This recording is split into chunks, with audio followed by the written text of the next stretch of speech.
Perfecto. Bien, creo que podemos empezar. Antes que nada, agradecerles a todos infinitamente por el tiempo que se han tomado en asistir a este evento. Sabemos que estamos en un mundo hiperconectado y viviendo una revolución educacional con el sistema digital que ha tomado mucha fuerza desde el momento que la pandemia ha empezado, así que es importante valorar la atención de las personas en estos eventos, así que les agradezco infinitamente a todos los presentes. Buenas noches. No se escucha, nos dicen. Es probable que usted tenga que activar desde su computadora o celular el audio para que puedan escucharlos. Los demás, si pueden confirmarnos que se escucha bien, les agradecería un montón.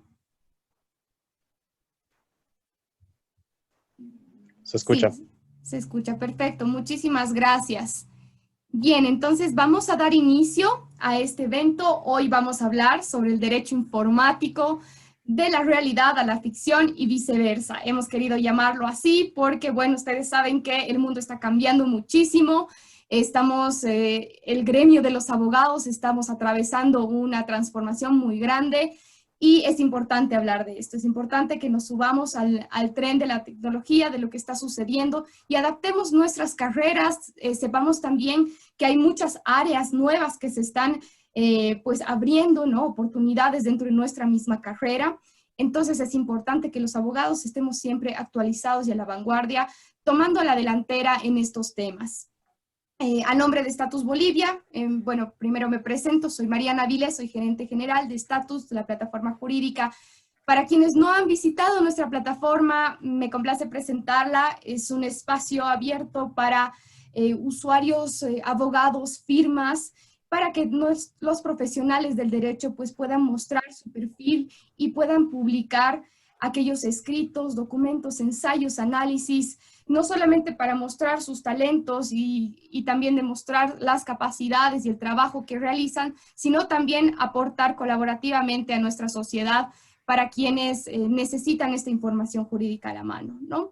Podrán encontrar ahí tanto perfiles profesionales de abogados o firmas como artículos y mucha información de interés jurídico. Nos basamos en compartir este conocimiento y hacer contacto en este mundo virtual que hoy estamos viviendo y a través del cual nos desenvolvemos. Sin más que decir, agradecerles nuevamente y agradecer principalmente a David Oliva Terán, que hoy nos acompaña. Muchísimas gracias, David, por darte este espacio. Él ya había estado con nosotros en otra oportunidad hablándonos de firma digital. Pueden encontrar el webinar en nuestro canal de YouTube. Está ahí el webinar, excelente para quienes aún no conocen a detalle el tema de la firma digital, la firma electrónica y la validez que esta tiene en Bolivia. Es un excelente webinar, pueden pasar a nuestro canal de YouTube a verlo. Pero hoy nos va a hablar sobre el derecho informático, sobre lo que implica ser un abogado informático hoy en nuestro país y todas las áreas que estas implican. David Oliva es magíster en nuevas tecnologías y propiedad intelectual, es abogado en el Estudio Internacional de Abogados y Servieri Monsuárez, y también asesor en el anteproyecto de ley de protección de datos personales. Así que estamos con una persona súper capaz en el tema y les dejo con él. Muchísimas gracias, David, nuevamente, y para todos los demás, si ustedes tienen consultas, las vamos a responder al final de la exposición de David. Adelante, David, te dejo con toda la palabra.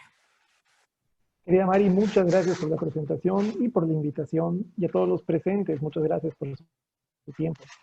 El día de hoy les quiero hablar un poco de lo que es el derecho informático, y para ello quisiera el permiso de compartir la pantalla. Claro que sí. Un segundo, ahí tienes el espacio. Perfecto.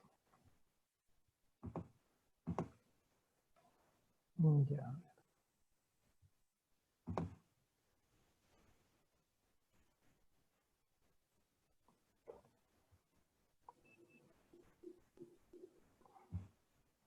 Como bien me presentaban, mi nombre es David Oliva, soy abogado de profesión, y el día de hoy les quiero hablar de lo que es el derecho informático. Actualmente trabajo en Servieri Monsuárez, una firma internacional de abogados que nos dedicamos a trabajar con la innovación, tecnología, marcas y patentes. Bueno, el tema que he escogido para ustedes es el derecho informático de la realidad a la ficción y viceversa. El nombre es muy adrede porque les voy a mostrar cómo se pasa de la imaginación a la realidad, porque el derecho informático nace siendo pura ficción para transformarse en lo que es hoy día la realidad jurídica en la cual nos manejamos. Hablemos un poco de lo que es la ficción. Aquellas personas que les encantan los libros, las películas, con temática tecnológica, cyberpunk, ciencia ficción, conocerán posiblemente la película de Yo Robot, en la que actúa Will Smith, en la que es un futuro distópico, ¿no? Donde hay robots y estos no pueden lastimar a las personas y demás cuestiones, ¿no? Bueno, estas películas en su momento se lanzan para complacer a las personas que les gusta soñar, ¿no? Que les gusta imaginar futuros en los que la tecnología es súper avanzada, nos demuestra una realidad distinta a la que vivimos. A la par también podemos mencionar el libro de George Orwell, 1984. Es un libro muy bonito, lo recomiendo si les gusta lo que es el tema de protección de datos personales, porque estos libros anteriores a la época nos hablaban de un futuro justamente en el que la tecnología avanzaba a tal punto en el que el ser humano se sentía oprimido. Toda esta tendencia cyberpunk de la narrativa nos habla de un futuro distópico en el que el ser humano se siente oprimido ya sea por el gobierno o por las grandes empresas. Y justo el factor clave de esta opresión es la ventaja tecnológica que tiene tanto el Estado como la empresa sobre el individuo. Entonces, en su momento salían estas obras. Los que nos hemos criado con esto en la infancia, viendo las películas o leyendo los libros, siempre soñábamos con un 2020 en el que hayan autos voladores y hayan robots que vivan en la casa y demás cuestiones, ¿no?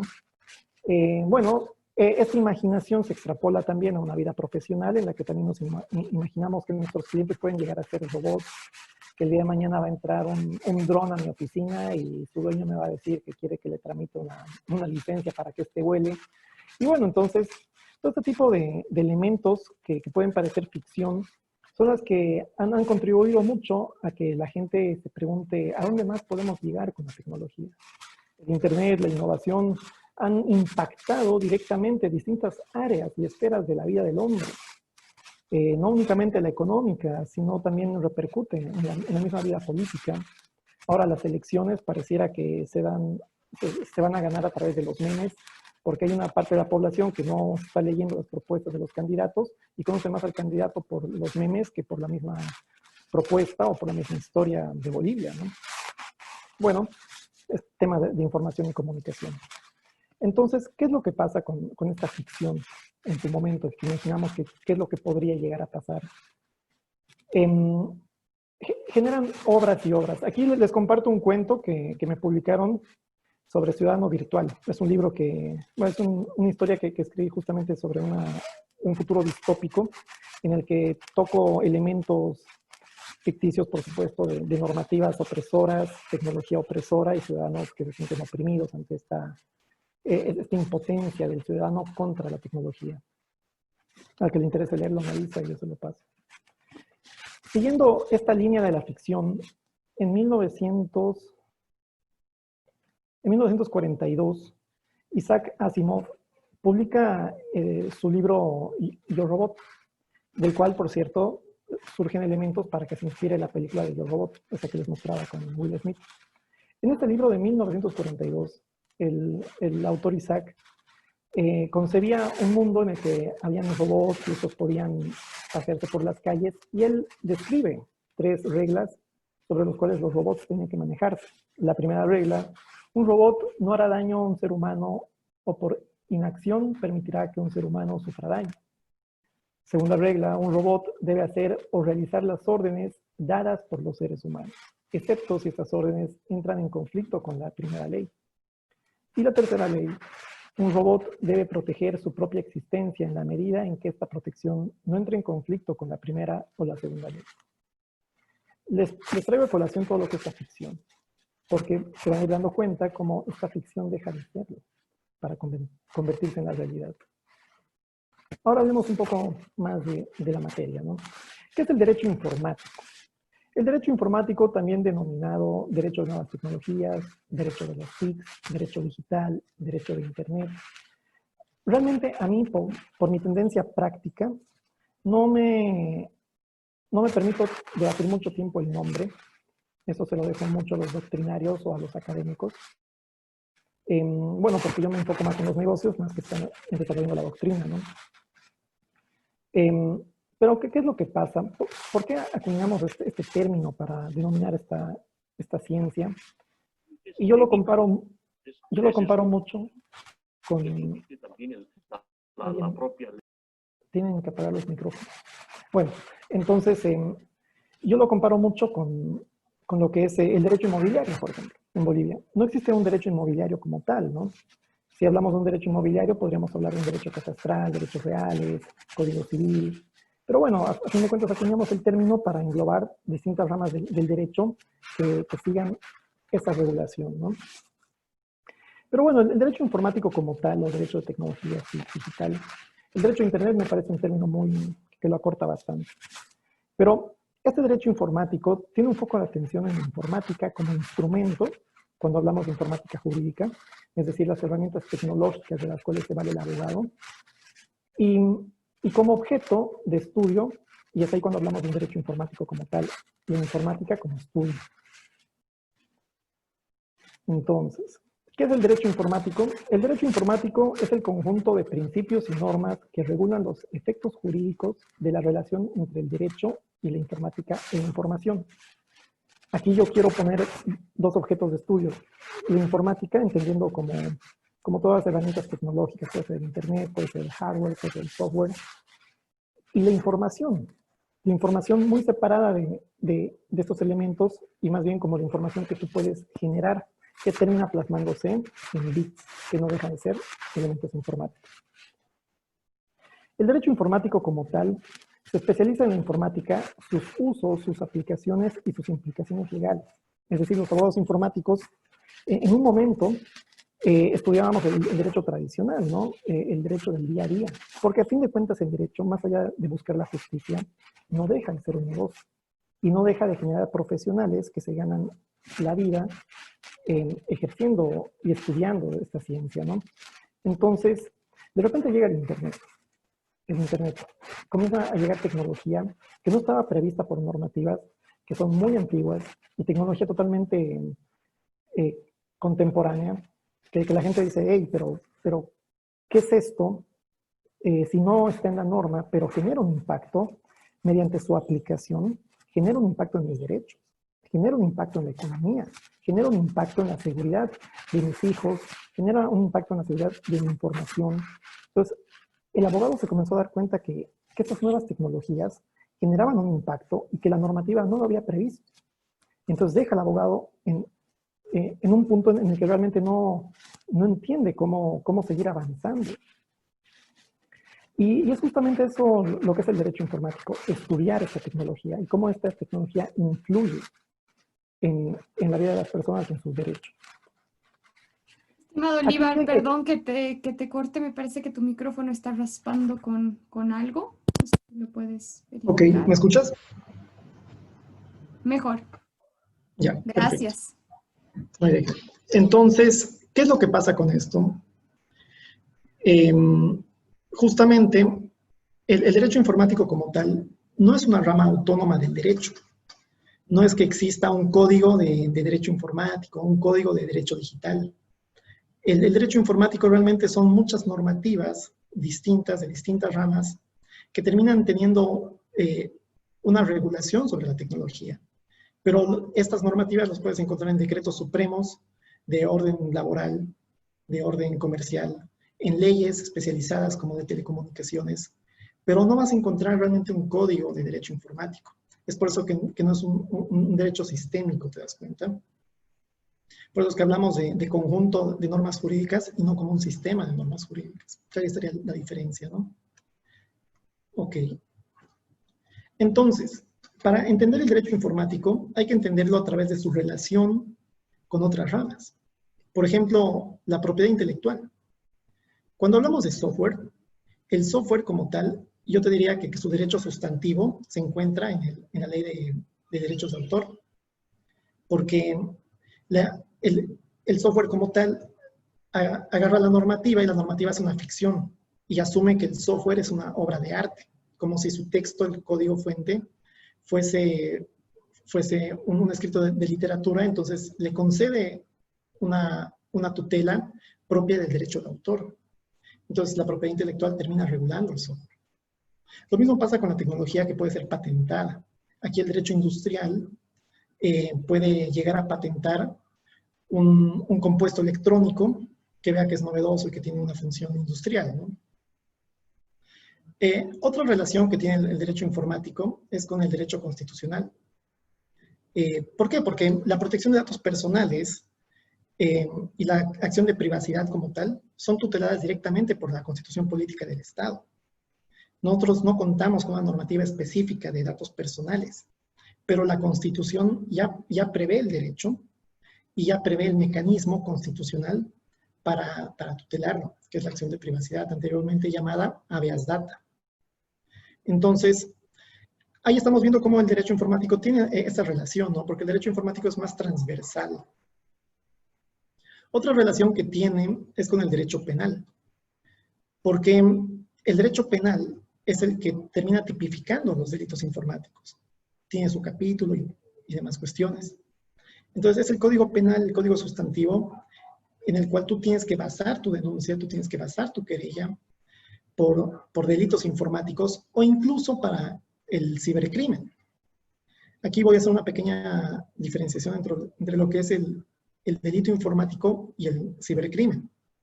Como bien sabemos, el derecho penal protege bienes jurídicos tutelados, ¿ya? Y cada bien jurídico tutelado te genera un capítulo, ¿no? Entonces, si tú quieres proteger la vida, generas delitos tipificados como el asesinato, el homicidio. Entonces, cuando tú quieres proteger los bienes informáticos, generas el título de delitos informáticos y tienes la manipulación de información, el acceso indebido, etcétera, ¿no? Ok, entonces solamente estos vendrían a ser delitos informáticos. Y la gente se pregunta, bueno, entonces, ¿qué pasa con una persona de repente va y me injuria en redes sociales? Esto no tendría que ser entonces un delito informático. Y si una persona me insulta en Facebook, y como esto no está tipificado como delito, entonces, pucha, ya valió mi derecho, ya nadie me puede proteger. Y bueno, y no pasa eso. Lo que pasa es que el hecho de que alguien te injurie, alguien ataque contra tu honra, contra tu honor, en redes sociales, no hace que deje de ser un delito de calumnia o de injuria. ¿Se dan cuenta? Entonces, estos delitos tradicionales que se cometen a través de medios digitales no pasan a ser delitos informáticos, sino que pasan a ser acuñados con el término de cibercrimen, porque son crímenes cometidos a través de medios informáticos. Bueno, otra relación que tiene es con el derecho comercial. Cuando hablamos de contratos electrónicos, contratación electrónica, comercio electrónico, estos son actos jurídicos regulados por el derecho comercial. Aquí yo diferencio entre contratos electrónicos y contratación electrónica, porque los contratos electrónicos, aquí podemos meter lo que son los smart contracts, por ejemplo, los contratos inteligentes, ¿no? Que es un software el que te soporta el contrato. Y cuando hablamos de contratación electrónica, ya podemos hablar de contratos firmados digitalmente, es decir, contratos que los hacemos en un Word y los firmamos volviendo los PDF y demás cuestiones con una firma digital o firma electrónica. Bueno, y el comercio electrónico como tal tiene una relación directa con el derecho comercial. Hay otros países que han legislado por técnica legislativa y han sacado una ley propia de comercio electrónico, por ejemplo. España saca una ley que es Ley de Comercio Electrónico y de Sociedad de la Información. Y es muy interesante porque ellos te generan un nuevo tipo en el que existen las empresas que operan por internet, tipo Facebook, todo que son aplicaciones que no dejan de ser empresas, pero que operan únicamente en internet, son entes de la sociedad de la información y tienen una regulación específica, ¿no? Y eso es muy bueno porque también te separa lo que es Netflix de lo que es la televisión, por ejemplo. Porque uno diría, pero ambos brindan servicios de televisión. Bueno, pero como Netflix es un servicio a la carta, entonces deja de ser realmente un programa de televisión y no se regula ya por un derecho de telecomunicaciones, sino por un derecho de la sociedad de la información. Bueno, y hablando de telecomunicaciones, otra relación que tiene el derecho informático es con el derecho de las telecomunicaciones, porque es justamente esta ley la que regula la firma digital y las certificaciones digitales. La ley ya te lo norma, te lo especifica. Incluso esta misma normativa es la que te genera el tema de protección de datos personales para aquellos que generen certificados para la firma digital, ¿no? Entonces, ya ahí estamos viendo cómo el derecho informático, para que pueda existir, para que lo podamos estudiar, lo estudiamos a través de otras ramas del derecho. Y finalmente, el derecho procesal, ¿no? El derecho procesal, que los procesalistas, su mayor herramienta es darle validez a la prueba. Y el derecho informático como tal, hay abogados informáticos que terminan apoyando a procesalistas porque los abogados procesalistas tienen un corte más tradicional y no terminan de entender cómo darle validez a la prueba. Entonces ahí es cuando se generan el conjunto de abogados y intercambian saberes y conocimientos, ¿no? Bueno, entonces esas son las relaciones que tiene el derecho. Ahora, ¿cuáles son las tendencias y desafíos del derecho informático? Y esas ya son tendencias y desafíos a nivel mundial, ¿no? Actualmente todo el mundo está hablando de lo que son los datos personales. Yo les digo, todo lo que es Europa ha sacado una directiva muy buena que es un reglamento para la protección de datos que es aplicable en todos los Estados miembros de la Unión Europea. Y entonces es así como van sistematizando las obligaciones y deberes para con los datos personales. Los datos personales son aquella información que te hace identificable como persona. Tu nombre, tu ubicación, todo el comportamiento que tú tengas en la red puede desprender un dato personal. Y actualmente las empresas que operan en Internet se valen de esa información para distintos fines, ¿no? Por ejemplo, una empresa que te vende yogurt puede ser que te pida datos personales simplemente para tener un conteo de cuánta gente visita su página. Ahora, cuando hablamos de cookies, que también está normado en Europa, y es por eso que cuando tú entras a una página web te sale una barrita que te dice que estás aceptando el uso de cookies. ¿Qué son las cookies? Es una tecnología que se te instala mientras tú estás navegando por el ordenador. Y esta cookie lo que hace es rastrear todo tu camino, todo tu desplazamiento en la web, para así saber cuáles son tus intereses. Porque si vamos al ejemplo de la página que vende yogurt, tú estás chequeando un yogur griego porque te gusta y no chequeas otro tipo de sabores. Cuando te vas, la cookie queda guardada. Porque esto te va a beneficiar el próximo día que tú quieras volver a la página web, entras, la cookie te reconoce y te brinda directamente la información que tú estás buscando. Entonces, para ti es más personalizable, ¿te das cuenta? Y por debajo, para la empresa es beneficioso porque sabe cuánta gente realmente compra este producto específico y lo termina potenciando en ventas. Entonces, en vez de producir 20 de frutilla, produce 20 de yogur griego. La tecnología tiene su lógica, ¿no? Su lógica comercial, por supuesto. Bueno, otra tendencia muy grande en lo que es el derecho informático es la regulación del teletrabajo. Hay países que incluso cuentan con normativas de desconexión digital. Y es algo muy interesante porque son normativas específicas que te avisan para que tú no sientas un abuso por parte del empresario para que te llame cuando no es horario de trabajo. Aquí en Bolivia es interesante porque ya hemos sacado la ley y el reglamento del teletrabajo y ya intenta concebir esos posibles problemas que de hecho la gente lo está viviendo hoy en día, que es cuando te están matoneando del trabajo en horas que no son laborables. Ahora mismo la pandemia ha hecho que el teletrabajo sea el boom y habían países que estaban legislados, países que no, Bolivia que quiso legislar. Y bueno, el tema con las normativas es que también se apliquen, ¿no? Pero bueno, esto es una tendencia a nivel internacional. La contratación electrónica como tal, que conlleva la firma electrónica y la firma digital, es una tendencia, todos los países lo llevan estudiando por años. En Bolivia llevamos años también pidiendo una normativa específica, ya sea para la contratación electrónica o para el comercio electrónico. Aquí engancho esos dos temas, porque si bien a nivel internacional los separan bastante, porque contratación electrónica te vale no solo para el tema comercial, sino también para el tema civil. Y el comercio electrónico apunta más directamente al negocio, ¿no? Pero miren cómo el comercio electrónico también se ha potenciado mucho con esta pandemia y ahora es una tendencia a nivel mundial porque aquí en Bolivia no hay mucha conciencia para hacer los términos y condiciones de las páginas web. Entonces la gente saca un e-commerce y no te lo regula internamente y de hecho esto es perjudicial para el empresario más que para el consumidor porque el consumidor siempre va a tener de norma base los derechos del consumidor, ¿no? Entonces, pero bueno, estos son temitas de estudio que a nivel internacional el derecho informático se está enfocando. En el extranjero, donde hay firmas especializadas en la materia, tienen oficinas específicas, por ejemplo, para datos personales, para nuevas tecnologías. Yo trabajaba en España, trabajé un tiempo con Etihad, que es una firma especializada en estos temas, y yo trabajaba en el ámbito de datos personales, por ejemplo. Y tenía otros colegas que trabajaban en el ámbito de nuevas tecnologías, otros que trabajaban en el ámbito de innovación. Pero bueno, porque son firmas más grandes que tienen una lógica de especialización dentro de la especialidad, ¿se dan cuenta? Bueno, después, el marketing digital es una tendencia que lleva mucho tiempo siendo estudiada y hoy en día se lo sigue estudiando. ¿Y por qué?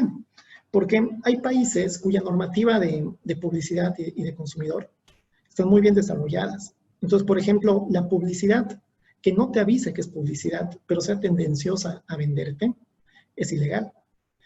Y justamente eso es lo que pasa en España, que tienen mucho problema con los influencers. Los influencers como tal, que hoy en día los vemos en Instagram, que los vemos en TikTok, que los vemos en todas partes. Un buen influencer es aquella persona que influye para que tú consumas su producto. Un mal influencer es alguien que solamente quiere likes porque sí, para hacerse popular, ¿no? Ser influencer, eso es un negocio. Entonces, es un negocio en el que una persona... Es un negocio en el que las personas intentan buscar que los consumidores se interesen en el producto que el influencer está promocionando. Pero miren que no es lo mismo hablar de publicidad directa que hablar de un influencer que está promocionando un producto. Porque la publicidad directa te aparece en televisión y te enfoca como tal, te dice, compra este producto porque es el mejor. El influencer, en cambio, al ser una persona, un ciudadano de a pie, que tiene su fama porque la gente lo sigue, porque es chistoso, porque tiene talento, etc. Puede ser que te está mostrando su día a día. Este influencer no hace más que mostrarte cómo desayuna todas las mañanas. Y tú siempre lo ves tomando el cafecito, comiendo la marraqueta. Y tú lo sigues porque tiene carisma, porque te gusta ver a las personas desayunar, no lo sé. Pero en ello, este influencer que sabe que hay millones de personas que lo están viendo desayunar, de repente ya no te desayuna cualquier café, sino que te desayuna uno en específico. Te dice, qué rico este café. Fin de la historia. Y tan rápido como eso, de repente tú dices, hey, quizás este café es rico. Si lo consumen, debe ser rico. Entonces, no es una publicidad directa como tal, es una publicidad encubierta. Y eso está legislado en España y no puedes realizar de esta manera las publicaciones. Es por eso que el derecho en el marketing digital es muy interesante en estos países que lo tienen bien regulado, porque las agencias de publicidad tienen un abogado de cabecera, que es un abogado digital, que siempre les está revisando qué historias sacan sus influencers, están viendo todo este tipo de cosas, ¿no? Entonces es una tendencia. Las criptomonedas también. Las criptomonedas a nivel mundial la gente está viendo cómo poder legislarlas, porque la criptomoneda te da muchas facilidades, pero al mismo tiempo es un desafío porque favorece mucho al blanqueo de capital. Al no tener un banco centralizado, al no ser una moneda realmente, tú puedes utilizarla para lavar dinero y no hay una entidad que te lo regule. Entonces, eso es un desafío. Esas tendencias son un desafío porque los abogados que manejan estos temas se rompen la cabeza pensando cómo puedo hacer que esto funcione sin que genere daño. Porque el abogado digital lo que tiene que hacer es buscar promover la innovación, no pararla. Pero es una tarea muy difícil cuando sabes que estas tecnologías, si bien te generan muchos beneficios, también te generan muchos daños. Entonces, el abogado digital tiene que saber pesar esto, sacar una normativa o regular tu modelo de negocio de tal forma que no genere un perjuicio. Así hablamos de la innovación, por ejemplo. Yo amo la innovación. Si a mí me dan a escoger entre un casito de criptomonedas o eSports o innovación, yo prefiero darle mi tiempo a la innovación, porque es lo más desafiante. Cuando hablamos de introducir nuevas tecnologías como el blockchain, la economía colaborativa, mira que el blockchain, por ejemplo, es una tecnología que se utiliza mucho para las criptomonedas, para lo que son los bitcoins y esas tecnologías, pero mucha gente cree que blockchain es únicamente criptomoneda y no es así. El blockchain tiene todo una ingeniería por debajo, que es conectar nodos y bloques, y eso realmente tiene mucho beneficio. Pero miren incluso que cuando hablamos de blockchain, la gente en su momento me hablaba de ficción. Cuando yo aquí en Bolivia decía, hey, que el blockchain es buena tecnología, lo podemos implementar para otras cosas que no sean criptomonedas, la gente me decía, no, eso no va a pasar, que ningún empresario va a querer hacer eso, ¿por qué lo van a incorporar? Y bueno, actualmente el gobierno electrónico de Bolivia utiliza tecnología blockchain. Entonces, nacionalmente ya lo estamos usando. Por eso es que yo hablo de ficción y realidad, porque muchas cosas que creemos que es ficción, que cuando yo te hablo de blockchain, tú dices, pucha David, anda a hablar de robots a otra parte, déjanos trabajar. No se dan cuenta que al final la tendencia es incorporar esas cosas que parecen imposibles a la realidad. La economía colaborativa es algo de siempre, ¿ya? Es cuando una persona intercambia un producto con otra persona que también intercambia otro producto o servicio. Por ejemplo, en España hay una economía colaborativa muy bonita para el tema del idioma, en el que los hispanohablantes podemos intercambiar la enseñanza del idioma con una persona que hable otro idioma, ¿no? Yo, por ejemplo, utilizaba una aplicación de economía colaborativa de idiomas para practicar el inglés con personas que no sabían hablar castellano. Entonces nos enseñábamos mutuamente. Entonces, es una economía colaborativa, la tecnología lo entiende, lo agarra, y con todas las facilidades que te da Internet de conectarte en tiempo real y demás cuestiones, te lo facilita. Pero esta economía colaborativa también es un riesgo, porque genera nuevos modelos de negocio que en un principio no son bien entendidos, que es el típico caso de Uber y de Pedidos Ya, por ejemplo. Cuando hablamos de Uber, y Uber tiene muchas demandas por temas de competencia desleal, porque Uber, al ser economía colaborativa, hay una persona que tiene una movilidad y hay una persona que es pasajera y que tiene necesidad de que alguien la lleve. Entonces se conectan a la plataforma e intercambian los servicios. Uber no es una aplicación de transporte, ¿ya? Uber es una plataforma de economía colaborativa. Lo que hace es conectar a los interesados. La economía colaborativa existe y Uber lo que hace es conectar a las partes interesadas. Pero entonces surge un conflicto, y es que los taxistas, en países que está regulado, que está bien regulado el tema de ser taxista, te dice, ¿por qué yo tengo que pagar patentes administrativos para ser taxista? Tengo que tener una licencia especial para ser taxista. Y esto Uber no lo hace. Y viene un conductor de Uber y te dice, pero es que yo no soy taxista. Yo soy abogado. Yo soy abogado y tengo 2 horas libres al día, entonces me quiero ganar un par de pesos y yo utilizo el auto. Yo utilizo la aplicación. No soy un taxista. Pero ahí ves que se genera una especie de competencia desleal, porque estás brindando un servicio de transporte sin regularte por su normativa específica, mientras que otros sí lo hacen, y eso repercute en tus costos. Claro, si yo tengo que gastar en mis patentes municipales para el servicio, y esta persona no lo hace, por supuesto que él puede bajar los precios o tener un precio más competitivo que yo. Entonces, ahí se generan ciertos roces. Lo mismo con estos deliveries. Los deliveries no son plataformas de delivery realmente, se dan cuenta. Pedidos Ya no hace un servicio de delivery, hace un servicio de economía colaborativa. Contacta un rider que tiene una motocicleta con un restaurante que tiene un producto para que estos dos puedan colaborarse. Yo tengo este producto, se lo quiero vender a mi consumidor, pero no tengo en qué enviárselo. Ah, yo tengo una moto y te lo puedo llevar. Entonces, lo que hace estas plataformas es conectarlos. Pero hay algunas legislaciones que no lo entienden. Te dicen, ah, pero entonces esta plataforma es la que contrata al motoquero. Y tú dices, no, porque ese no es mi modelo de negocio. Si yo quisiera hacer eso, entonces abro una empresa de deliveries. Pero yo lo que hago es poner una plataforma tecnológica que conecta las partes. Entonces, en España, en Barcelona, ya fallaron contra Globo, que es una plataforma de esta índole, y le imponen la responsabilidad laboral sobre los motoqueros. O sea, tú eres el empleador de esta persona. Pero también hay una lógica por esto, ¿no? Mira que este caso en su momento lo estaba viendo Cuatrecasas, que tiene todo un departamento de tecnología, de derecho laboral, y terminan concurriendo a ambas oficinas, ¿no? Pero ¿qué es lo que pasa? Es que estas plataformas, como no hay nada bien escrito, ellos lo que hacen es innovar, innovar, innovar, y terminan pisando el palito. Porque estas plataformas terminan dándote el transporte. Entonces te dices, ya sabes que si tú vas a usar mi aplicación, te puedo dar la motocicleta. y tú me lo vas pagando con tus carreras. Ah, entonces la autoridad va a decir, pero si tú le das el medio de trabajo, ¿cómo puedes decirme que no es un trabajador? Y ahí concurren otros elementos, ¿no? Hay dependencia, te cumple horarios, y es ahí cuando el juez laboral, que en principio no tendría que conocer esta materia, la termina conociendo. Y por una primacía de la realidad, tiene que ver si es que efectivamente hay una realidad laboral o no la hay.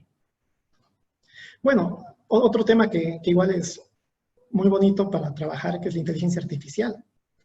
Robots inteligentes, autómatas que pueden trabajar por su cuenta, y la gente termina pensando, pucha, los robots nos van a controlar y nos van a quitar el trabajo, y son temas que en su momento se manejaban como ficción. Más adelante les voy a mostrar que es una realidad. La impresión 3D también. La impresión 3D me gusta mucho. Son estas máquinas que te permiten imprimir en objetos físicos, ¿no?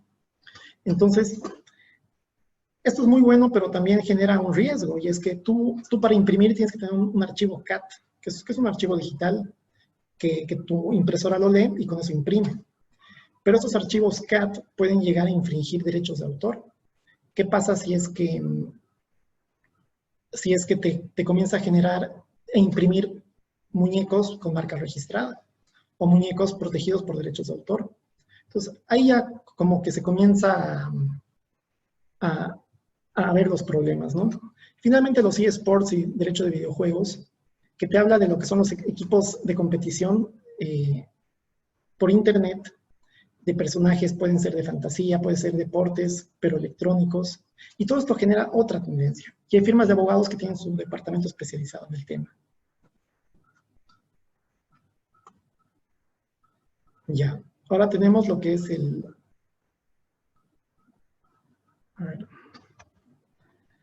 ahora tenemos lo que es la aplicación del derecho informático en Bolivia. Esta ya es una parte más nacional. Aquí hablamos directamente de realidad, ¿no? Aquí lo que hacemos nosotros es justamente...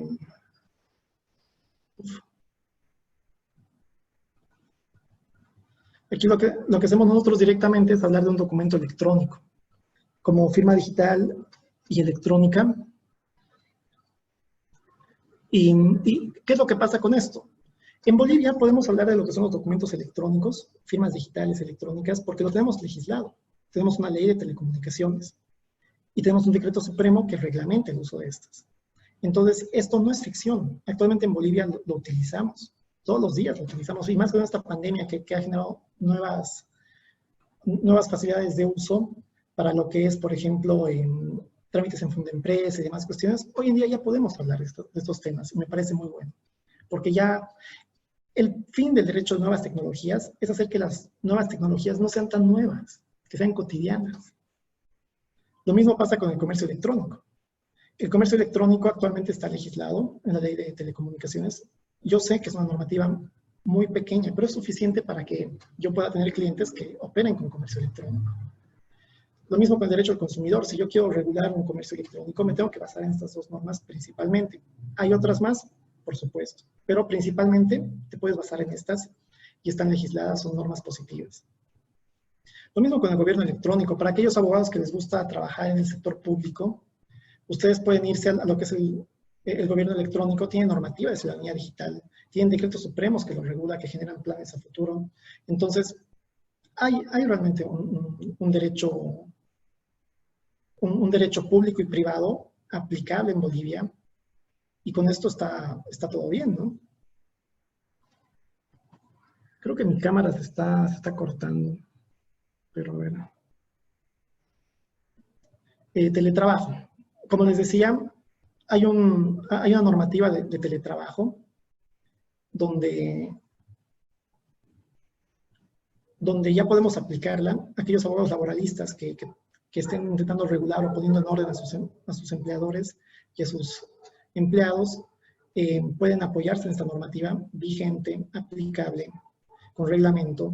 Y aquí yo concateno un poco lo que es el teletrabajo con la ciberseguridad, porque el reglamento te habla de que el empresario tiene que proveer las normativas necesarias los reglamentos necesarios para que haya una ciberseguridad. Entonces, la ciberseguridad que ha sido aplicada durante años en Bolivia para el tema de bancos, ahora también va a poder migrar a otro tipo de empresas, como son todas las empresas que hagan un teletrabajo. La ciberseguridad en Bolivia se puede aplicar normativa ASFI, que son los bancos los que lo utilizan, y las ISOs 27001, que son justamente lo que la normativa ASFI te pide que lo hagas cuando hablamos de sectores bancarios. Lo mismo con el desarrollo de software, ¿no? El software, como les comentaba en un principio, se protege con derecho de autor. Y cuando tú quieres hacer un trato comercial, te apoyas en el Código de Comercio. Entonces, este tipo de normativas nacionales son aplicables y la gente las utiliza. No hay ningún problema con ello. Entonces, yo no podría hablarte de ficción. A ver, pero si les cuento historias extemporáneas, yo les diría que cuando era mucho más joven y quería dedicarme a estas cosas, los docentes, los jefes de la época me decían, no lo hagas, David, no lo hagas. Si te gusta tanto la tecnología, juega un videojuego, lee un libro, ve una película, pero dedícate a trabajar en cosas que existen. Pero no, yo creo que los sueños hay que perseguirlos, ¿no? Y yo creo que hay que ser visionario.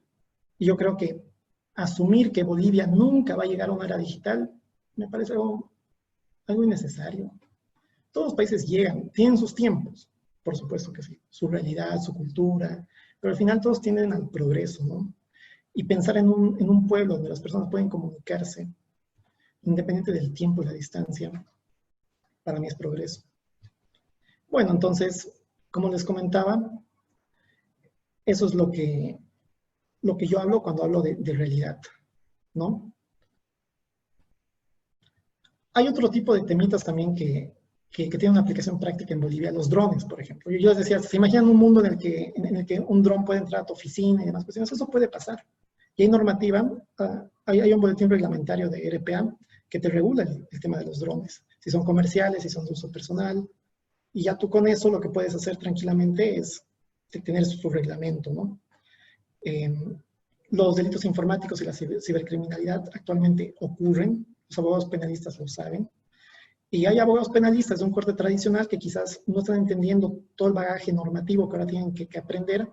Pero a ver, son cosas que siempre pasan en la profesión, ¿no? Hay que irnos actualizando. Entonces, tú tienes un código penal con el cual tú te vas a sustentar para estos procesos. Y bueno, pasa lo mismo con la prueba digital. La prueba digital, actualmente tenemos el Decreto Supremo 1793, el Código Procesal Penal y Civil, que te dan las herramientas y las bases para que tú puedas hacer valer tu prueba digital, la cual es válida. Yo me acuerdo en la universidad, cuando decía que quería especializarme, me decían, no, pero es que la prueba digital no vale, que esas cosas no sirven, es ficción. Pero de la ficción llegamos a la realidad. Y son cosas que están pasando. Y nos tenemos que actualizar y tenemos que aplicarlas. Pero aquí también hago una reflexión, y es que no me sorprende que la gente hable de ficción sobre el derecho informático, porque va a depender mucho cuál es tu mercado y quiénes son tus clientes. A ver, por supuesto, yo te hablo de un derecho marítimo, viviendo en Cochabamba, y todos mis clientes, ninguno genera exportación internacional, ¿no? Es más, mi despacho se limita a manejar un derecho local y el pan de cada día son trámites administrativos de derecho inmobiliario. Entonces, cuando alguien me venga a hablar de derecho marítimo, yo voy a decir, eso no existe. Pero la exportación internacional sí existe. Otra cosa es que no sea tu mercado objetivo. Y está muy bien, porque cada persona tiene su propio rumbo comercial, ¿no? Entonces, dicen que el audio está muy bajo.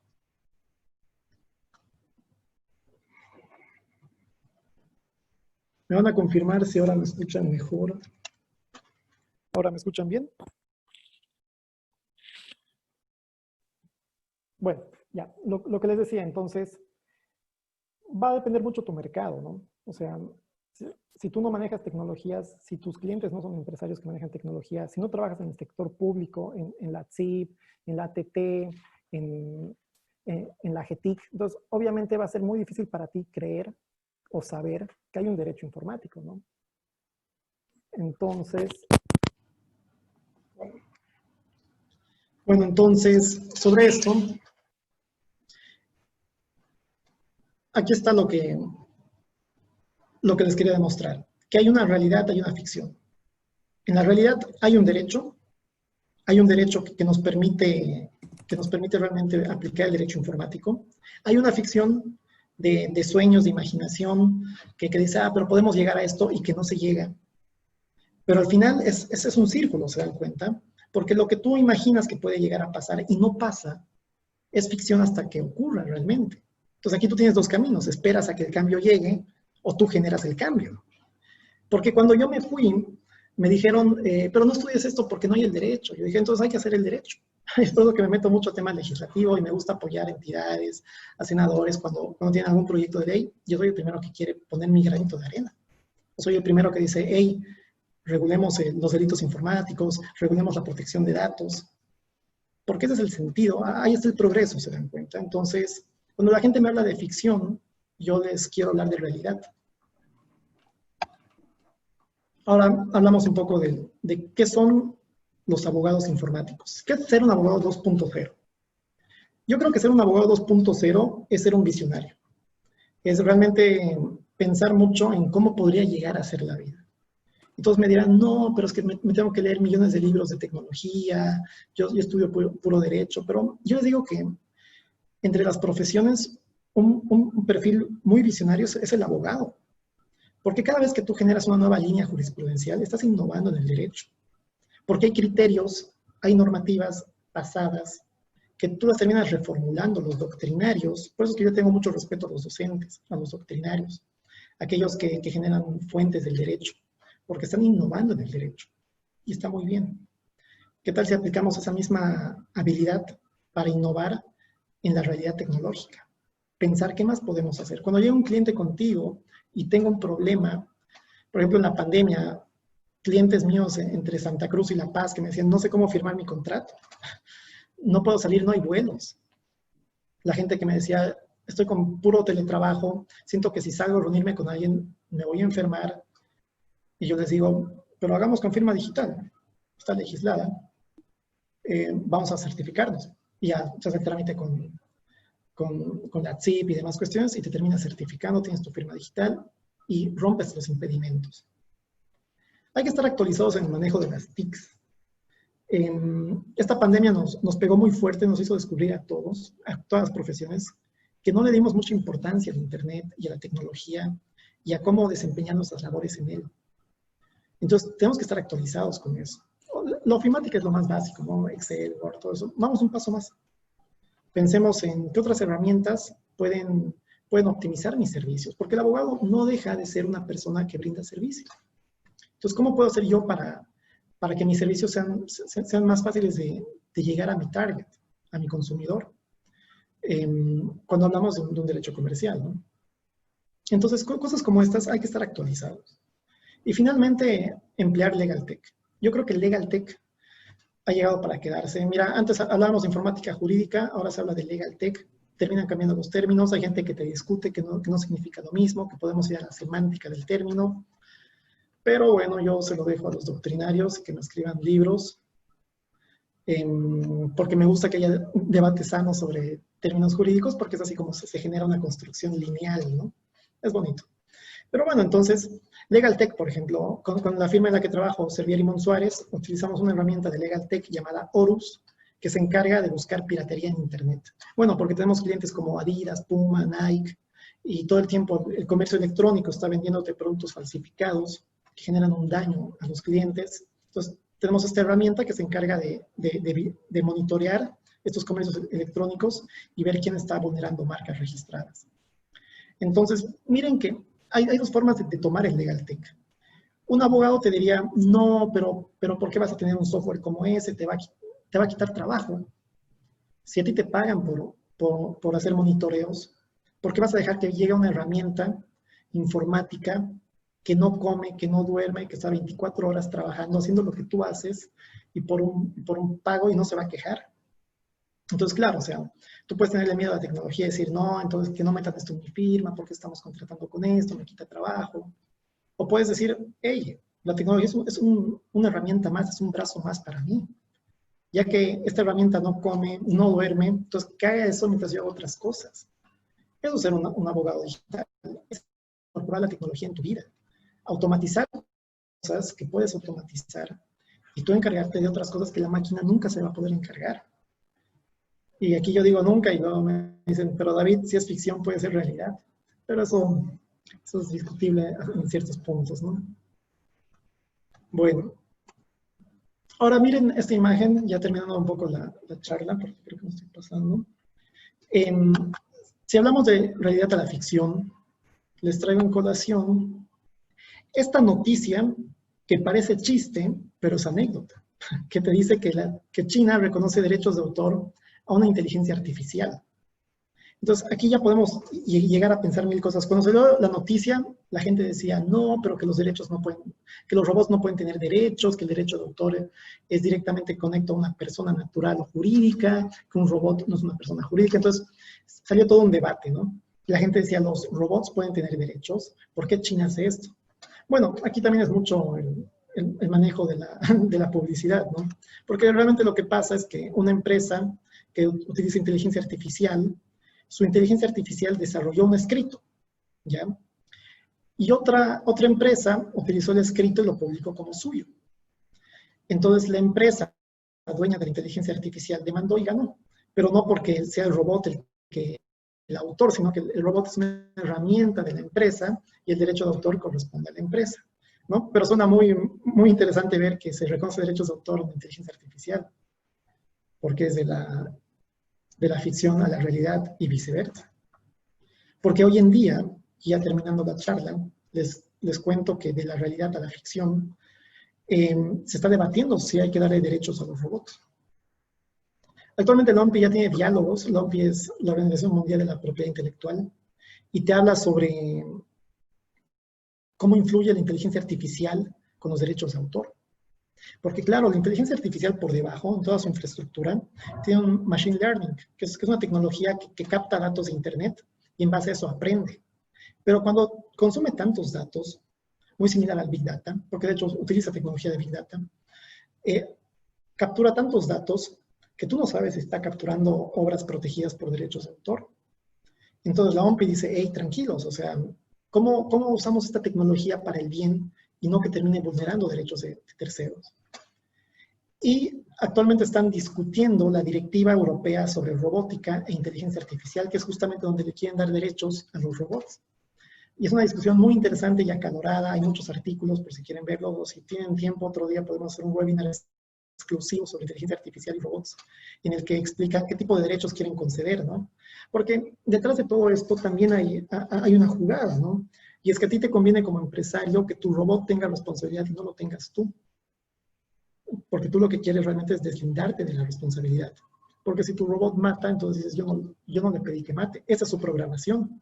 Pero su inteligencia artificial, que puede tomar otras decisiones, terminó haciendo esto, ¿no? Entonces, es una locura, pero está pasando. Es la ficción que se vuelve realidad y viceversa. Bueno, estimados, mi nombre es David Oliva, a su servicio. Si quieren que les pase el cuentito de Cyberpunk, me avisan. Si quieren información adicional, me avisan. Aquí tienen mis redes sociales y para lo que ustedes gusten. Muchas gracias. Muchísimas gracias, David. Como siempre, pues muy informativo y muy provechosa la charla contigo. Yo te agradezco un montón. Pues es realmente alucinante y muy apasionante este tema, ¿no? Es muy grande el derecho informático, ahora lo llaman derecho de nuevas tecnologías, y son muchos aspectos que como abogados pues toca explorar, sobre todo en Bolivia, muchísimas cosas que podemos nosotros abordar, y eso me parece increíble. Aprovecho para comentarles un poco acerca de algunas cosas que van a suceder en estos tiempos. Hay muchos emprendimientos en Bolivia que probablemente no los conocemos todavía, pero sin embargo ya se está empezando a implementar Legal Tech en nuestro país. Se está empezando a hablar de muchos términos que no se conocían antes, como es el Big Law, el New Law o la innovación legal. Se habla también pues del marketing jurídico, ¿no? Que la importancia que tiene el cambio de chips en los abogados para empezar a movilizarse y utilizar las tecnologías a nuestro favor como profesión, como gremio y pues para desarrollarnos también, ¿no? Así que realmente te agradezco mucho por la exposición y por la amplitud que esta ha tenido. Abrimos nuestras consultas al público. si alguien tiene algo que comentarnos. A ver, vamos a ver por acá. Yuri nos pregunta, la charla tiene un enfoque de carácter comercial, la oferta de servicios por redes, por ejemplo, y el uso de las redes en política que utilizan, por ejemplo, la música o los mensajes subliminales, ¿puede ser regulado? Pregunta él. A ver, me dice, la oferta de servicios por redes, por ejemplo, y el uso de las redes en política que utilizan, por ejemplo, música o mensajes subliminales, ¿puede ser regulado? Mira, lamentablemente el derecho boliviano no ha sabido regular muy bien lo que son los mensajes subliminales, pero sí te regula la publicidad engañosa. Entonces, quizás tú forcejeando un poco la figura para llevar y decir que el servicio que te están brindando es un servicio nocivo para ti como consumidor, independiente de si es una entidad pública, porque las entidades públicas pueden desarrollar actos de servicios privados, como es la contratación de empresas de publicidad. Actualmente todo esto que está pasando en redes sociales por parte de campañas electorales y demás cuestiones, ellos contratan con empresas. De hecho, hace un tiempo me preguntaban justamente por la contratación de empresas mexicanas, que lo que hacen es una locura, ¿ya? Son empresas mexicanas que estudian psicológicamente el perfil de los votantes, y si ven que a los bolivianos les gusta acompañar a su madre, porque el boliviano es muy querendón de la madre. Entonces, la publicidad que generan va más vinculado hacia la familia, y te ponen fotos de un hijo y una madre para tocar tu sensibilidad, ¿te das cuenta? Pero todo va a depender, mientras más subliminal sea, más peligro tenemos, porque nuestra normativa no regula esto. Entonces, cuando yo hablaba de tomar la acción, una buena acción es potenciar el derecho al consumidor que tenemos, porque nadie nos está regulando la publicidad realmente. Muy bien, gracias, David. Aquí tenemos otras preguntas. A ver, nos dicen, ¿existe actualmente una ley de privacidad de datos en Bolivia? Tal vez puedes comentarnos un poquito. Aquí les decía que David es asesor del anteproyecto de protección de datos. Tal vez puedes comentarnos un poco sobre eso. Claro, mira, actualmente en Bolivia tenemos normativa que protege los datos personales. Tenemos la Constitución Política del Estado, tenemos una acción reconocida que es la acción de privacidad en la Constitución, tenemos el Decreto Supremo 1793-94 que te habla justamente de los datos personales. Entonces, normativa hay, acciones hay. Lo que no hay es una prontitud para accionarlas, porque la acción de privacidad es una acción constitucional y que te lo tiene que firmar un abogado. Y un abogado que te maneja una acción de estas es lo mismo que te cobra por una acción de amparo, ¿te das cuenta? Entonces, para mí, no es muy próximo al ciudadano. Por eso es que esta ley que yo propuse con la Fundación Internet Bolivia, lo que hicimos fue generar un procedimiento directo para que tú simplemente puedas reclamar y puedas decir, hey, ¿qué pasa con mis datos? Quiero acceder a ellos, quiero eliminarlos, quiero modificarlos, y que no tengas que estar iniciando toda una acción de privacidad para llegar a esto. Así es, pero bueno, tenemos en puertas también el anteproyecto de ley, ¿no? Hay 3 proyectos que están en discusión todavía en nuestra Asamblea Legislativa. ¿Qué perspectivas tienes tú del tema? De las leyes, mira, yo te digo, todo lo que sea legislativo en este momento está un poco parado, porque realmente hay normas que tienen más prioridad que una protección de datos. Que está bien o está mal, yo personalmente te diría que una protección de datos tiene tanta prioridad como otras leyes. Pero bueno, yo creo que una vez de que terminen el tema de las elecciones y todo esto, que se regule un poco el calor político, espero que ya la Asamblea pueda comenzar a sacar normativas que todo el mundo está pidiendo realmente. Aquí Kraken también nos pregunta qué pasa, o sea, con esto de la protección de datos que se retienen ahora en realidad legalmente, y cómo se relaciona esto con el gobierno electrónico, o cómo hablar de esto de gobierno electrónico sin hablar de utilización de datos, ¿no? De la ciudadanía. Mira, es muy buena pregunta, de hecho, porque el gobierno electrónico lo que está haciendo es digitalizar a los ciudadanos. Entonces tú estás entrando en el mundo digital, ahora eres un ciudadano digital. Y claro, eso es un poco contradictorio de que tú puedas tener toda tu información en la nube del Estado, pero no tengas una protección sobre tus datos personales. Lo que pasa es que la Ley de Ciudadanía Digital tiene un capítulo en el que te dice que se respetarán los datos personales de las personas y no se vulnerarán derechos, y está muy bien. La ley lo prevé con lo que tiene hasta ese momento, Como no hay una ley específica de datos personales, la ley lo que hace es decirte, hey, no me vulneres datos personales con ciudadanía digital. A ver, que es como un candado que te pone, pero es un candado muy vacío, porque lo que tienes dentro de esa habitación es la Constitución Política del Estado y tu acción de privacidad, nada más. Así es. Después, Luis Américo nos pregunta, ¿qué opina sobre el uso de blockchain en el aspecto público como en el presupuesto general del Estado? Mira, yo te puedo decir que el blockchain me parece muy interesante. Yo creo que es una herramienta muy eficaz. Ahora, hablando de presupuestos, yo no te podría decir con cuánto están contratando, si es muy caro, si es muy barato, porque ya entramos en lo que son las políticas de contratación del Estado, pero si es una tecnología que te genera mayor seguridad, que te acorta los tiempos, que te genera una transparencia real, porque el blockchain te genera transparencia, entonces, y es un precio competitivo con otras tecnologías de menor categoría de seguridad, yo te digo, me parece una buena contratación. Perfecto. También nos pregunta qué opina sobre que Bolivia sea uno de los 5 países que ha prohibido las criptomonedas. Mira, realmente es una patada a la innovación, por supuesto, pero es que la normativa de cada país tiene su propio ritmo. Yo me acuerdo que cuando salió esa normativa yo estaba en España y estaba justamente haciendo la maestría. Y yo le comentaba a los colegas, digo, pucha, en mi país acaban de prohibir esto. Me dicen, tío, ¿pero por qué, no? Le digo, bueno, es que en Bolivia han llegado unos estafadores que hacen toda una estafa piramidal con bitcoins. Entonces, un problema de estos genera un daño a la sociedad que no está bien informada, que hace que el mismo hecho te genere una normativa, ¿no?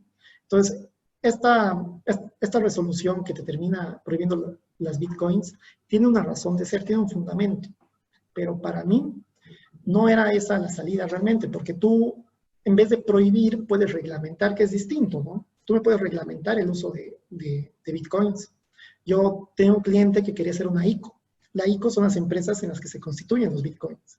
Entonces entran personas, aportan capital y le dicen las criptomonedas, ¿no? Entonces, eso es un buen negocio, por supuesto que sí. Pero ya no tiene futuro en Bolivia porque las criptomonedas son ilegales. Entonces, en vez de reglamentarme y decir, aquella empresa que se constituya para generar criptomonedas deberá registrarse y evidenciar el fondo, o sea, cosas como esas. Entonces, no es lo mismo prohibir que reglamentar. Entonces, esa es mi respuesta. Gracias, David. A ver, tenemos muchísimas preguntas. Voy a tratar de ordenarlas un poco o de ir atendiéndolas en orden, tal vez. Miguel nos pregunta respecto a la jurisdicción de los dominios y hosting.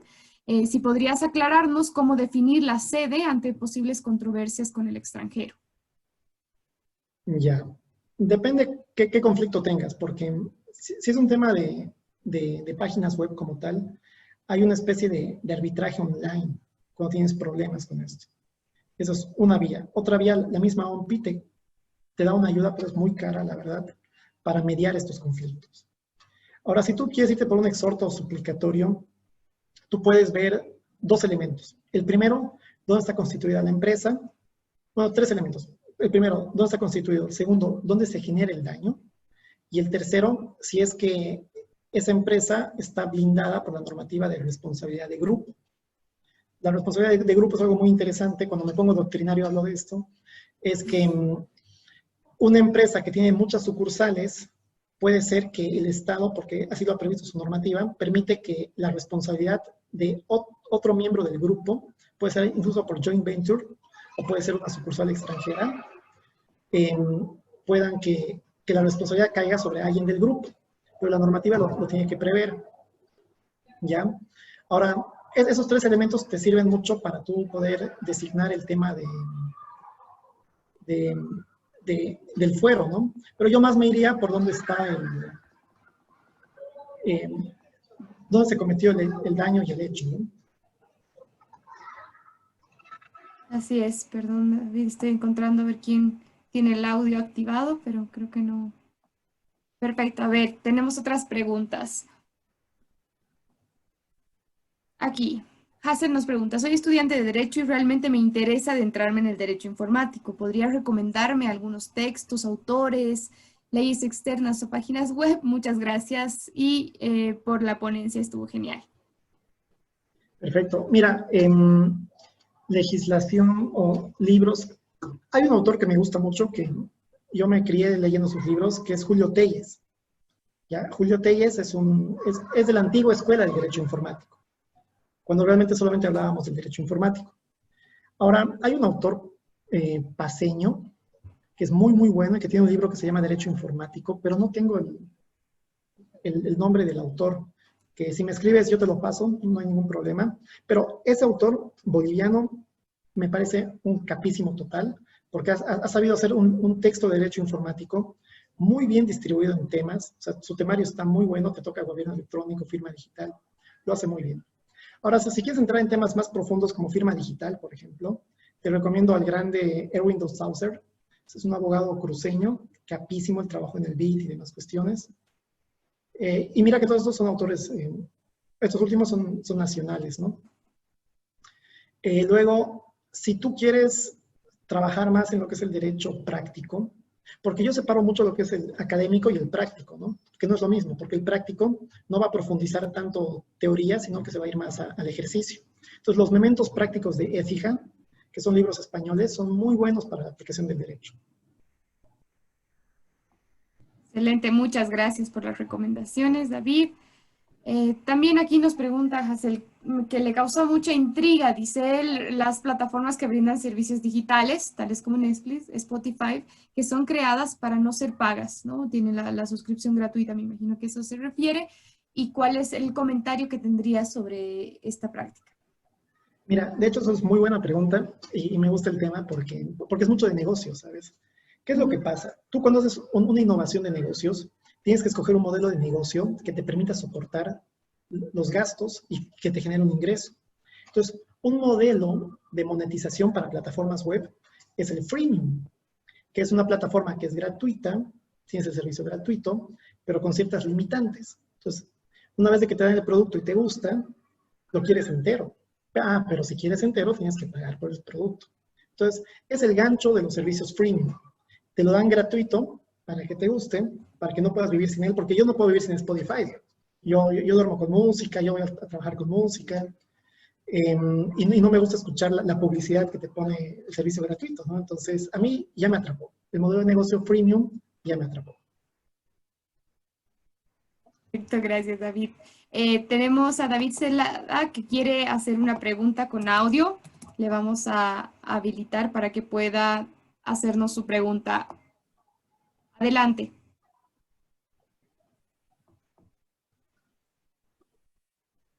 A ver, vamos a ver si tiene el audio.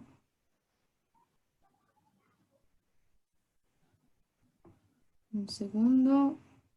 David, no sé si ya puedes.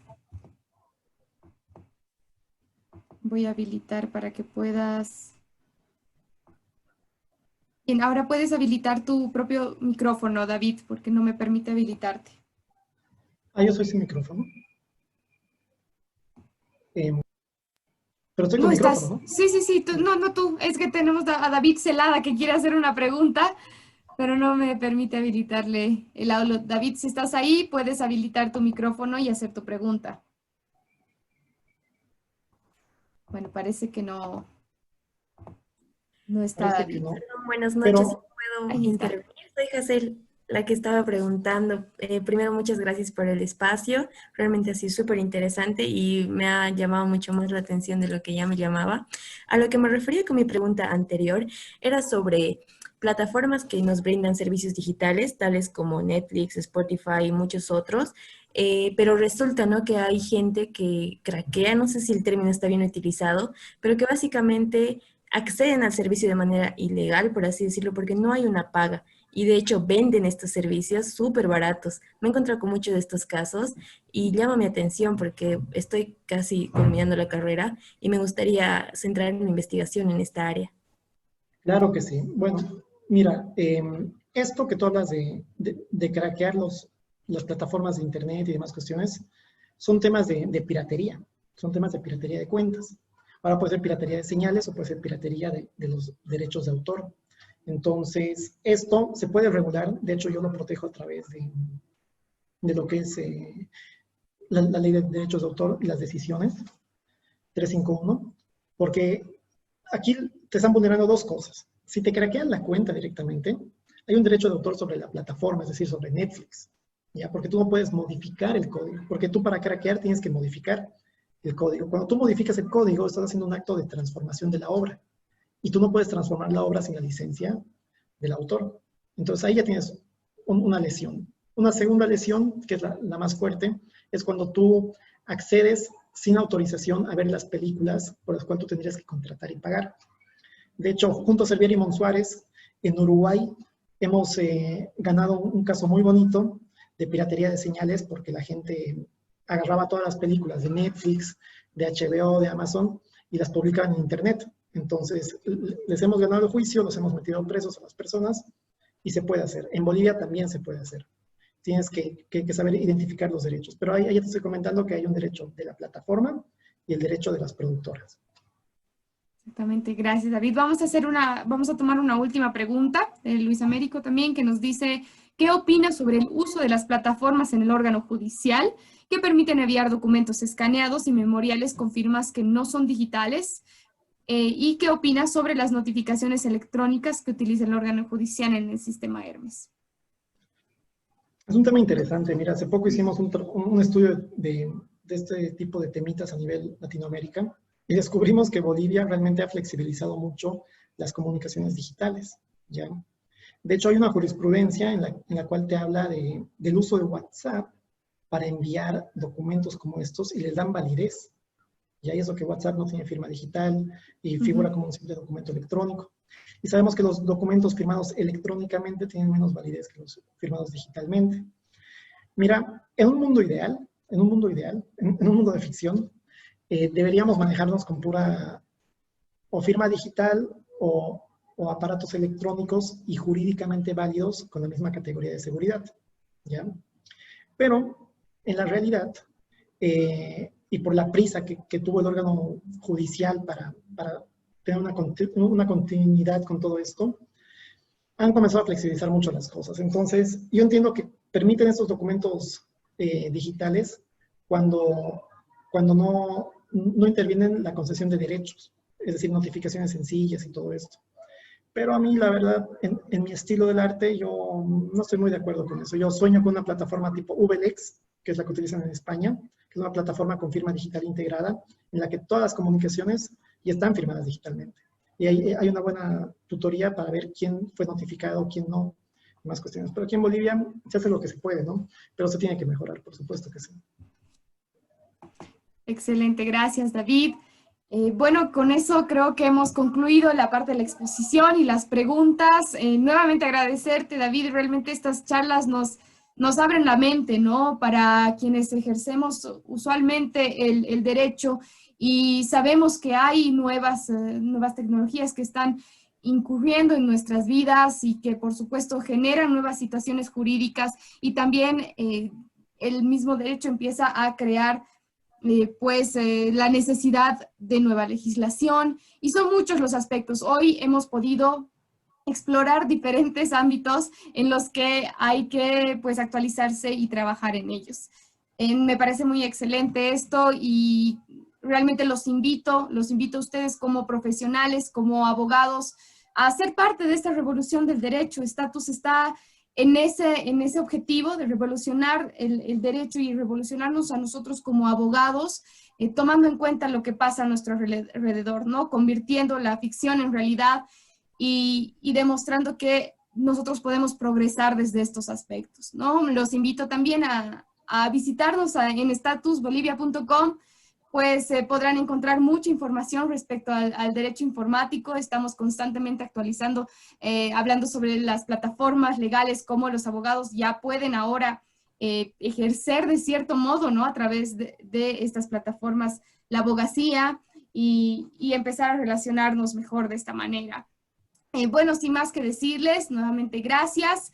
Muy pronto, adelantándoles un poquito esta noticia, muy pronto vamos a estar con un congreso grande de los emprendimientos legales en Bolivia. Ya vamos a empezar a hablar muchísimo más sobre esto en el país. Así que nada, agradecerles nuevamente. Alguien ha tomado la palabra, me parece. Sí, perdón, estaba con problemas en David el audio. Sí. Celada. Bueno, sí, David yo creo que Zavala, podemos tomar por esa favor. pregunta más, ¿no? David, ¿estás bien? Sí, sí, doctor David Tocayo, buenas noches. Bueno, primero felicitarle por su exponencia, también mandar un saludo y felicitar también a la iniciativa, ¿no?, de la institución por hacer esto. Ya, quisiera hacerle dos preguntas, doctor.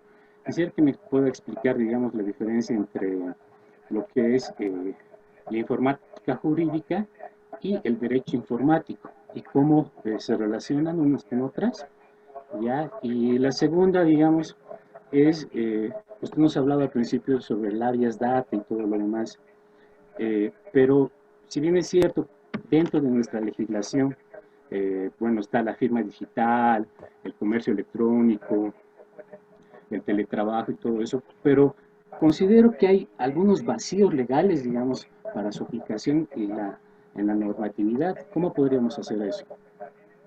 Bueno, perfecto. A la primera pregunta, la diferencia entre informática jurídica y derecho informático.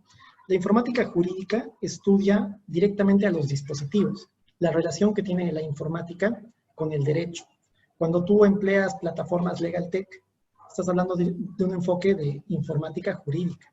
Ahí estás estudiando los compuestos electrónicos, digitales, software, hardware. Cuando tú haces una pericia informática, te vas a valer principalmente de elementos técnicos. Estos elementos técnicos, para saber si están bien empleados, bien construidos, bien programados, te enfocas con la informática jurídica. Cuando hablamos de derecho informático, en cambio, no nos fijamos a la informática como objeto de estudio, sino al derecho y cómo las normativas son impactadas por la informática. ¿Te das cuenta? Eso para la primera. Para la segunda, sí, justamente en Bolivia, si bien tenemos normativa que regulan ciertos aspectos, no son suficientes. En un mundo ideal, en un mundo de ficción, tendríamos normativas muy avanzadas, actuales, y se presentan vacíos. Pero el abogado tiene que tener la capacidad para utilizar las herramientas que tiene. Mira, yo te pongo un ejemplo muy bueno. El derecho al olvido. El derecho al olvido no está regulado en Bolivia. Tenemos un vacío tremendo. Y el habeas data, la Constitución, no son suficientes para protegernos en esta petición. Pero pasa lo mismo en Uruguay. En Uruguay, un país con muy buenas leyes, no tiene regulado el derecho al olvido. Pero con Servier y Monsuárez hemos demandado en Uruguay un derecho al olvido y este logró ingresar. Y uno dice, pero si no hay la herramienta jurídica, y decimos no. Pero cuando no haya, cuando sea ficción, tú tienes que hacerlo realidad.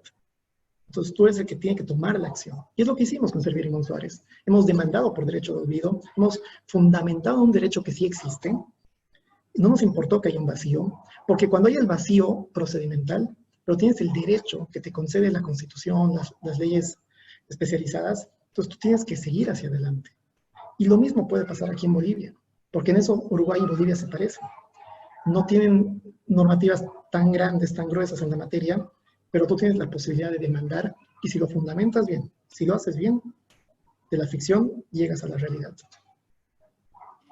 Así es.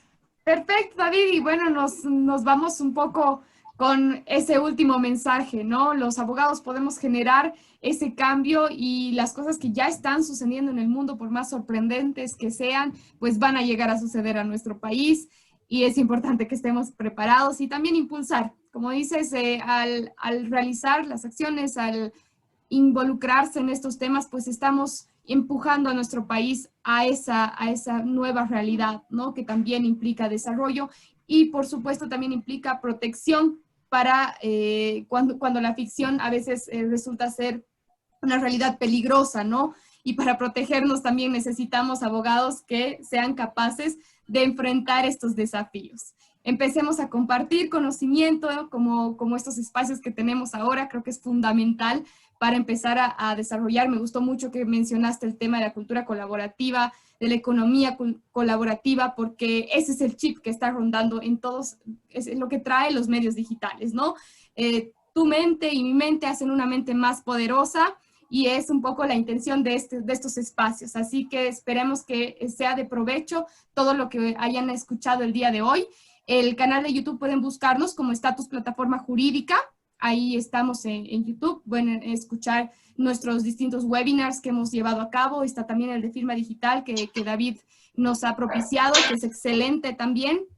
Así que bueno, con todo eso, pues damos por finalizado este evento y les agradezco a todos su presencia en este espacio. Gracias a ti, David, principalmente. Hasta otra oportunidad. Chao, chao. Hasta luego.